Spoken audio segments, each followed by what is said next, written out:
Okay, here. Tom here. Zort sitting over in the passenger seat. This is a little bit of a rant. Disney apparently complained recently to Variety or Deadline, one of those things, that they desperately need the Gen Z boy market or male market.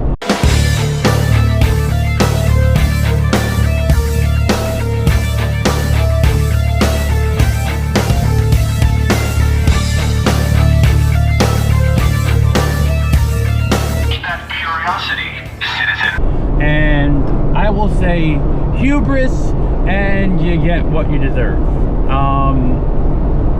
The Walt Disney Corporation has squandered the goodwill of brands and has squandered their own properties by catering to one gender, pretty much. And this has been a thing in the Disney company for a while, since Michael Eisner left. So let's bring up one thing. I don't know about you, but me, most of my favorite Disney Renaissance movies had a good balance between male and female. What I mean by that is you have Simba and Nala, you have Aladdin and Jasmine, you have Hercules and Megara, you have Kira and Milo. Kita and Milo? I might have gotten that name wrong. It's been a while since I watched Atlantis. But, and you have Beauty and the Beast, which some say is the best Disney movie ever. Any of those, well, okay, Atlantis, I don't think people are going to pick Atlantis as the best Disney movie. And don't forget Treasure Planet. So, there was a good number of films during the Disney Renaissance that were more boy franchises than, say, Sleeping Beauty, Snow White, and Little Mermaid, right? There were a lot more egalitarian, or I guess egalitarian may not be the right word, but it was more of a 50-50 split, right? It wasn't just, and actually, if you think about it, Aladdin, and Hercules, Lion King, Tarzan, those were during the Michael Eisner era, because lo and behold, when you have a young teenage boy, son type of deal, you're going to make more content geared towards that group, right? And those were some of the more iconic, great songs. You know, I Can Go the Distance. Oh, don't forget Hunchback of Notre Dame. I almost forgot that one. Quasimodo. But it seems like Disney, when Bob Iger took over, bought up what I would consider the even more boy brands. When you think about Pixar definitely had a focus on a little bit more of the male aesthetic, or not aesthetic, but like things that men would think about. Toy Story is, fear of being replaced and abandonment. And like Woody and Buzz, that dynamic. You had Cars, you had Finding Nemo, which, is a single father who's, trying to find his son. You have Wall-E, right? The nerdy guy, so to speak, going after the sleek girl. Monsters Inc. Again, Mike and Sully. And then Incredibles, right? The Incredibles is basically the star jock, football player, not being able to be in his prime and wanting to get his prime back, right? Like, a lot of the Pixar films were more masculine oriented, or I guess that's the best way to say it. And Disney took those brands, and then of course they acquired Star Wars.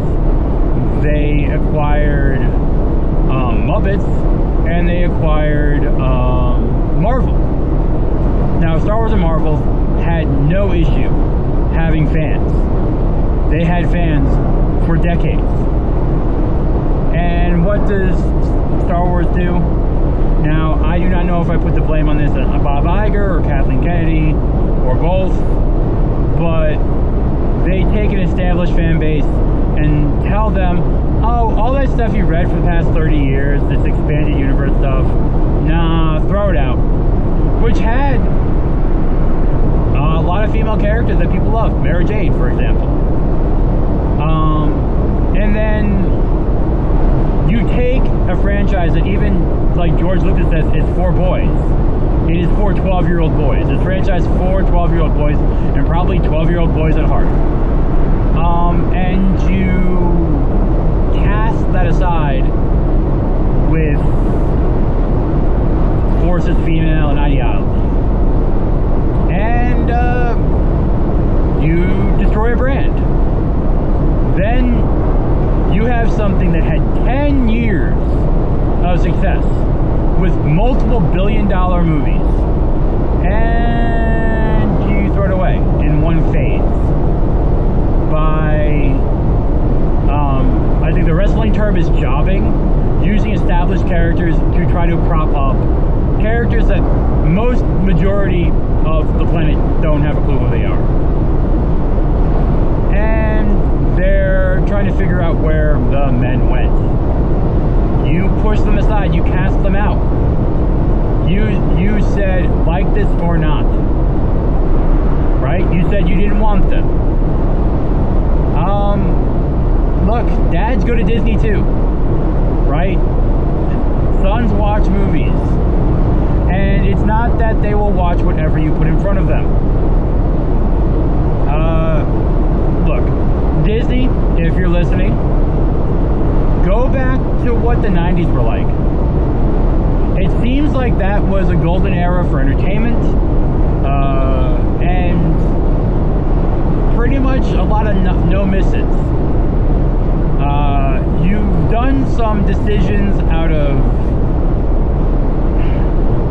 virtue signaling and ideology that tainted your brand. And were not as popular as what was there. I honestly think at the Parks Division you have some stuff coming that is actually really good. Piston Peak looks really good. Villains Land looks like it can be really, really impressive. The new Monsters Inc. coasters, like, that looks good. But you have to start being more earnest and being a little bit less preachy. That's all. Be a little bit less preachy, and lo and behold, give fans what they want, and the majority of fans what they want, not a small group.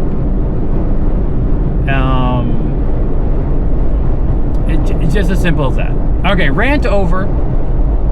But I needed to get that off my chest because it was a brand that Disney is a brand that has gone through a lot of stages.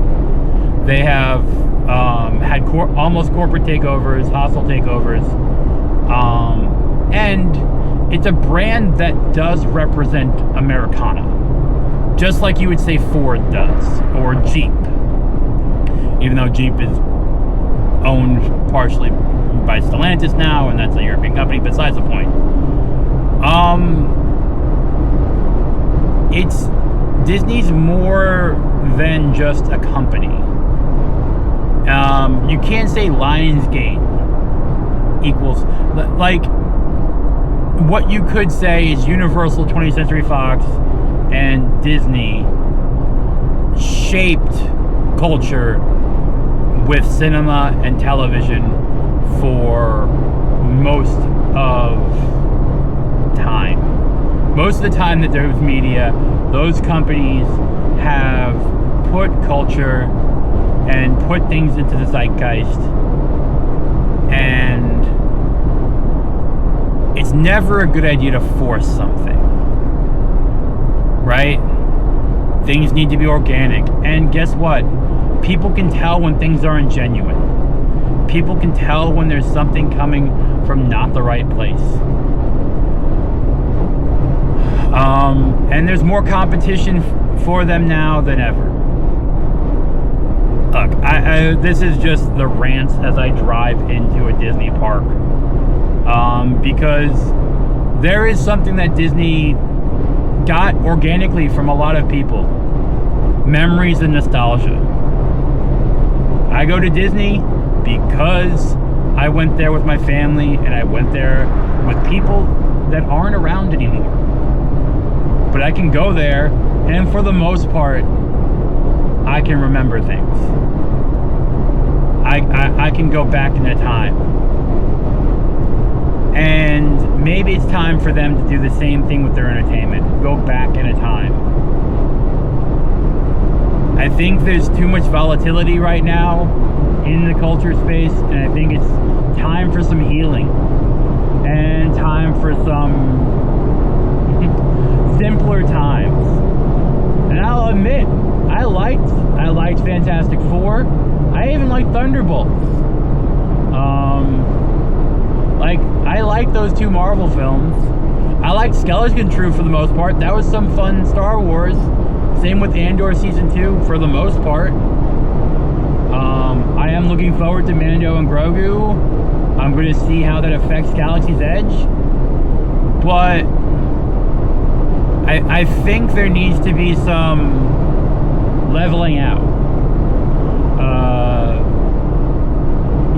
It's too old of a company to have growing pains and identity crisis. Now, if this was like, we turned 100, Disney turned 100, and they had their little bit of like post-life crisis there, or 100-year crisis, I don't know. But I think some leveling out and some thought is needed. I don't know. What do I know? But stay foolish, everyone. Sorry for this little bit of a rant. And enjoy your time in the parks. Comment below. Have you been has Disney lost you? Is there a chance for them to come back? Are you completely done with the brand? Or all the brands associated? Or are you willing to give a chance after a certain amount of time? It just seems sad because we're now approaching at the point in time where some of this stuff is like American mythology. Superman. Well, Superman's DC, but like Spider-Man, Hulk. Like those are modern myths. You can even say the same thing for Mickey Mouse and Donald and Goofy. These are all modern myths in different ways. Alright. That's it. Stay foolish. I will talk to you in the parks. Sorry for this random, long rant.